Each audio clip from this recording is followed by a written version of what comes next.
જે વિધાનસભાની અંદર માનનીય અધ્યક્ષશ્રીએ એક ચુકાદો સંભળાવ્યો અને ચુકાદામાં એમણે એવું કહ્યું કે વિધાનસભાના ગૃહની અંદર જે ચર્ચા ન થઈ હોય એ ચર્ચા બહાર કરવી જોઈએ નહીં.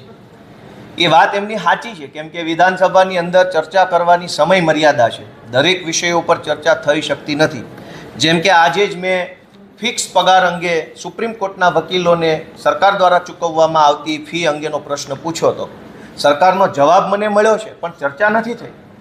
તો હવે જવાબ મળ્યો છે, જે ચર્ચા અંદર નથી થઈ એ બાબતે મારો પોતાનો રાજકીય અને સામાજિક અને કાયદેસરનો અભિપ્રાય શું છે એ હું મીડિયામાં કહેવા સ્વતંત્ર છું.